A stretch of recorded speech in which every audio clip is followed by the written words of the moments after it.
Welcome to Kavita home cooking. ಇವತ್ತು ನಾವು ಕ್ರಿಸ್ಪಿಯಾದ ಆಲೂ fry ಅಂದರೆ ಆಲೂಗಡ್ಡೆನ ಉಪಯೋಗಿಸ್ಕೊಂಡು ಒಂದೊಳ್ಳೆ ಸ್ನ್ಯಾಕ್, ಹಾಗೆ ಮಕ್ಕಳಿಗೆ ಸ್ನ್ಯಾಕ್ ಬಾಕ್ಸ್ ಕೂಡ ಇದನ್ನು ನೀವು ಹಾಕ್ಕೊಡ್ಬೋದು. ಅದು ಹೇಗೆ ಮಾಡೋದು ಅಂತ ನೋಡೋಣ. ಆದರೆ ಅದಕ್ಕಿಂತ ಮುಂಚೆ ಯಾರೆಲ್ಲ ನನ್ನ ಚಾನಲ್ನ ಸಬ್ಸ್ಕ್ರೈಬ್ ಮಾಡ್ಕೊಂಡಿರೋ ಪ್ಲೀಸ್ ನನ್ನ ಚಾನಲ್ನ ಸಬ್ಸ್ಕ್ರೈಬ್ ಮಾಡ್ಕೊಳ್ಳಿ. ನೋಡಿ, ಇಲ್ಲಿ ನಾನು 3 ಆಲೂಗಡ್ಡೆನ ಬೇಯಿಸಿಟ್ಕೊಂಡಿದ್ದೀನಿ. ಹಾಗೆ ಇಲ್ಲಿ 2 ಮೀಡಿಯಮ್ ಸೈಜ್ ಈರುಳ್ಳಿ, ಹಾಗೆ ಸ್ವಲ್ಪ ಕರಿಬೇವು, ಹಾಗೆ ಸಣ್ಣದಾಗಿ ಹಚ್ಕೊಂಡಿರುವಂಥ ಶುಂಠಿ ಮತ್ತು ಬೆಳ್ಳುಳ್ಳಿ. ನೋಡಿ, ಈ ರೀತಿ ಸಣ್ಣದಾಗಿ ಹಚ್ಚಿಟ್ಕೊಳ್ಳಿ. ಇಲ್ಲ ಅದನ್ನು ತುರಿದು ಕೂಡ ಇಟ್ಕೋಬೋದು. ಬಾಯಿಗೆ ಸಿಗಬಾರ್ದಂದರೆ ತುರಿದು ನೀಟಾಗಿ, ಇಲ್ಲ ಪೇಸ್ಟ್ ಕೂಡ ನೀವು ಹಾಕ್ಕೋಬೋದು. ಹಾಗೆ ಬ್ರೆಡ್ ಕ್ರಮ್ಸ್ ತೊಗೊಂಡಿದ್ದೀನಿ. ಮನೆಯಲ್ಲೇ ಬ್ರೆಡ್ ಇದ್ದರೆ ಅದನ್ನು ಸ್ವಲ್ಪ ತವಾದಲ್ಲಿ ರೋಸ್ಟ್ ಮಾಡಿ ಅದನ್ನು ನೀವು ಮಿಕ್ಸಿಲಿ ಆಡಿಸ್ಕೊಂಡ್ರೆ ಬ್ರೆಡ್ ಕ್ರಮ್ಸ್ ಆಗುತ್ತೆ. ಸೊ ಇಲ್ಲಿ ಹಾಗೆ ಡಿಪ್ ಮಾಡ್ಕೊಳ್ಳೋಕ್ಕೋಸ್ಕರ ಕಾರ್ನ್ಫ್ಲೋರ್ ತೊಗೊಂಡಿದ್ದೀನಿ. ಕಾರ್ನ್ಫ್ಲೋರ್ಗೆ ಸ್ವಲ್ಪ ನೀರು ಹಾಕಿ ಚೆನ್ನಾಗಿ ಮಿಕ್ಸ್ ಮಾಡಿ ತೆಗೆದಿಟ್ಕೊಳ್ಳಿ. ನೋಡಿ, ಈಗ ಈ ಆಲೂಗಡ್ಡೆನ ಚೆನ್ನಾಗಿ ಸ್ಮ್ಯಾಶ್ ಮಾಡ್ಕೊಳ್ಳೋಣ. ಸ್ಮ್ಯಾಶರ್ ಇದ್ದರೆ ನೀವು ಯೂಸ್ ಮಾಡ್ಕೊಳ್ಳಿ. ನೋಡಿ, ಈ ರೀತಿ ಸ್ವಲ್ಪನೂ ಗಂಟಿಲ್ದೇ ಅದನ್ನು ನೀಟಾಗಿ ಕಿವುಚ್ಕೊಳ್ಳಿ. ಚೆನ್ನಾಗಿ ಆಲೂಗಡ್ಡೆನೆಲ್ಲ ಚೆನ್ನಾಗಿ ಇಲ್ಲಿ ನೋಡಿ ಈ ರೀತಿ ಮಿಕ್ಸ್ ಮಾಡಿದ್ಮೇಲೆ ನಾವು ಆಗಲೇ ತೋರಿಸಿದ್ವಲ್ಲ ಈರುಳ್ಳಿನ, ಆ ಈರುಳ್ಳಿ ಮತ್ತು ಕರಿಬೇವು ಇದನ್ನೆಲ್ಲ ಇದ್ರ ಜೊತೆಗೆ ಮಿಕ್ಸ್ ಮಾಡ್ಕೊಳ್ಳೋಣ. ನೋಡಿ, ಇಷ್ಟು ಈ ರೀತಿ ಇದ್ದರೆ ನಮಗೆ ಅದನ್ನು ಈ ರೀತಿ ರೋಲ್ ಮಾಡ್ಕೊಳ್ಳಿಕ್ಕೆ ತುಂಬ ಸುಲಭ ಆಗುತ್ತೆ. ಯಾವುದೇ ರೀತಿ ಮೈದಾನೂ ಇದರಲ್ಲಿ ಉಪಯೋಗಿಸ್ತಾ ಇಲ್ಲ. ಇಷ್ಟೇ ಇಂಗ್ರೀಡಿಯೆಂಟ್ಸ್ನ ಉಪಯೋಗಿಸ್ಕೊಂಡು ನಾವೊಂದು ಸ್ನ್ಯಾಕ್ಸ್ ಥರ ಈವ್ನಿಂಗ್ ಕಾಫಿ ಟೀ ಜೊತೆಗೆ ಸರ್ವ್ ಮಾಡ್ಬೋದು. ನೋಡಿ, ಈಗ ನಾವು ಬೆಳ್ಳುಳ್ಳಿ ಮತ್ತು ಸಣ್ಣದಾಗಿ ಹಚ್ಕೊಂಡಿರುವಂಥ ಶುಂಠಿನ ಸೇರಿಸ್ಕೊಳ್ಳೋಣ. ಹಾಗೆ ಇದಕ್ಕೆ ಖಾರಕ್ಕೆ ನಾವು 2 ಟೇಬಲ್ ಸ್ಪೂನಷ್ಟು ಖಾರದ ಪುಡಿ ಹಾಕೋತಾ ಇದ್ದೀನಿ. ಖಾರ ಕಡಿಮೆ ತಿನ್ನೋದಾದರೆ 1 ಟೇಬಲ್ ಸ್ಪೂನ್ ಹಾಕ್ಕೊಳ್ಳಿ, ನಿಮ್ಮ ರುಚಿಗೆ ತಕ್ಕಷ್ಟು. ಹಾಗೆ ಸ್ವಲ್ಪ ಚಾಟ್ ಮಸಾಲ, ಹಾಗೆ ಸ್ವಲ್ಪ ಗರಂ ಮಸಾಲ ಸೇರಿಸ್ಕೊತಾ ಇದ್ದೀನಿ. ಹಾಗೆ ಈ ರೋಲ್ಗೆ ಅಂದರೆ ಆಲೂ ಕ್ರಿಸ್ಪಿ ರೋಲ್ಗೆ ಎಷ್ಟು ಬೇಕೋ ಅಷ್ಟು ಉಪ್ಪು ಹಾಕ್ಕೊಳ್ಳೋಣ. ನೋಡಿ, ಈಗ ಇದನ್ನು ನೀಟಾಗಿ ಕೈಯಲ್ಲೇ ಈ ರೀತಿ ನೀಟಾಗಿ ಮಿಕ್ಸ್ ಮಾಡ್ಕೊಳ್ಳೋಣ. ನೋಡಿ, ಈ ರೀತಿ ಚೆನ್ನಾಗಿ ಮಿಕ್ಸ್ ಮಾಡ್ಕೊಳ್ಳೋಣ. ಯಾವುದೇ ರೀತಿ ಇದರಲ್ಲಿ ಮೈದಾ ಏನು ಉಪಯೋಗಿಸ್ತಾ ಇಲ್ಲ.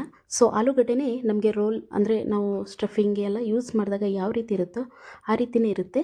ಸೊ ನೋಡಿ, ಈಗ ಇದನ್ನು ಈ ರೀತಿ ನಮಗೆ ಯಾವ ಶೇಪ್ ಬೇಕೋ ಆ ಶೇಪಲ್ಲಿ ನಾವು ರೋಲ್ ಮಾಡ್ಕೋಬೋದು. ನೋಡಿ, ನಾನು ಈ ರೀತಿ ಫಿಂಗರ್ಸ್ ಟೈಪಲ್ಲಿ ನಾನು ಈ ರೀತಿ ತೋರಿಸ್ತಾ ಇದ್ದೀನಿ. ಹಾಗೆ ನಿಮಗೆ ಯಾವ ಶೇಪ್ ಬೇಕೋ ಅಂದರೆ ಉಂಡೆ ರೀತಿ ಕೂಡ ಜಾಮೂನ್ ಉಂಡೆಗಳು ಬರುತ್ತೆ ನೋಡಿ, ಆ ರೀತಿ ಕೂಡ ನೀವು ಮಾಡ್ಕೋಬೋದು. ನಿಮ್ಗೆ ಯಾವ ಶೇಪ್ ಬೇಕೋ ನೀವು ಆ ಶೇಪಲ್ಲಿ ನೀವು ಇದನ್ನು ಫ್ರೈ ಮಾಡ್ಕೋಬೋದು. ನೋಡಿ, ನಾನು 3 ಆಲೂಗಡ್ಡೆ ತೊಗೊಂಡಿದ್ದೆ. ಇದರಲ್ಲಿ 3 ಆಲೂಗಡ್ಡೆಯಲ್ಲಿ ನಮಗೆ 16 ಫಿಂಗರ್ಸ್ ರೆಡಿಯಾಗಿತ್ತು. ಸೊ ಬೇಗ ಸಂಜೆ ಹೊತ್ತು ಏನಾದರೂ ಒಂದು ತಿನ್ನಬೇಕು ಅಂತ ಅನ್ನಿಸ್ದಾಗ ಈ ರೀತಿ ಟ್ರೈ ಮಾಡಿ ನೋಡಿ. ಹಾಗೆ ಈ ವಿಡಿಯೋ ನೋಡ್ತಿದ್ರೆ ಇದಕ್ಕೊಂದು ಲೈಕ್ ಮಾಡೋದನ್ನು ಮಾತ್ರ ಮರಿಬೇಡಿ. ಹಾಗೆ ಚಾನಲ್ ನೋಡ್ತಿದ್ರೆ ಪ್ಲೀಸ್ ಸಬ್ಸ್ಕ್ರೈಬ್ ಮಾಡ್ಕೊಳ್ಳಿ. ನೋಡಿ, ನಾನೀಗ 3 ಆಲೂಗಡ್ಡೆಯಲ್ಲಿ ನಾನು ನೋಡಿ 16 ಫಿಂಗರ್ಸ್ ರೆಡಿಯಾಗಿದೆ. ತುಂಬ ಸಿಂಪಲ್ಲಾಗಿ ಯಾವುದೇ ರೀತಿ ಹರಾಬರ ಇಲ್ಲದೇ ಒಂದು ಕಡಿಮೆ ಇಂಗ್ರೀಡಿಯೆಂಟ್ಸ್ ಅಂತಲೇ ಹೇಳ್ಬೋದು.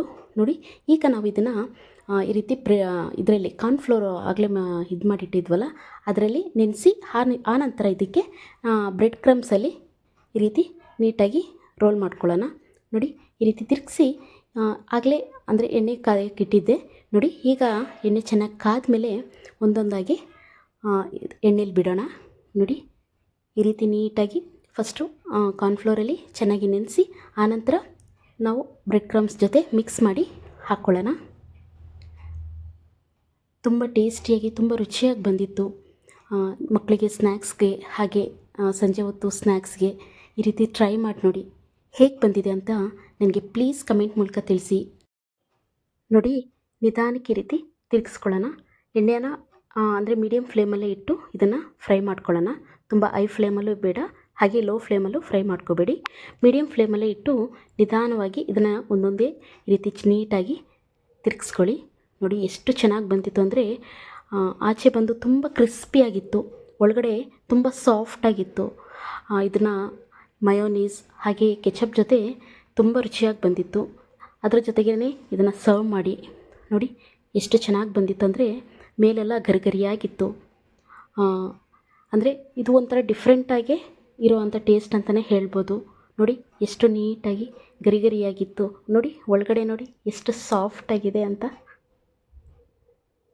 ಹಾಗೆ ನೀವು ಕೂಡ ನಿಮ್ಮ ಮನೇಲಿ ಇದನ್ನೊಂದು ಸಲ ಟ್ರೈ ಮಾಡಿ ನೋಡಿ. ಹೇಗೆ ಬಂದಿದೆ ಅಂತ ನನಗೆ ಕಮೆಂಟ್ ಮೂಲಕ ತಿಳಿಸಿ. ಈ ವಿಡಿಯೋ ನಿಮಗೆ ಇಷ್ಟ ಆದರೆ ಲೈಕ್ ಮಾಡಿ, ಶೇರ್ ಮಾಡಿ. ತುಂಬ ಇಷ್ಟ ಆದರೆ ಪ್ಲೀಸ್ ನನ್ನ ಚಾನಲ್ನ ಸಬ್ಸ್ಕ್ರೈಬ್ ಮಾಡ್ಕೊಳ್ಳೋದು ಮಾತ್ರ ಮರಿಬೇಡಿ. Thank you.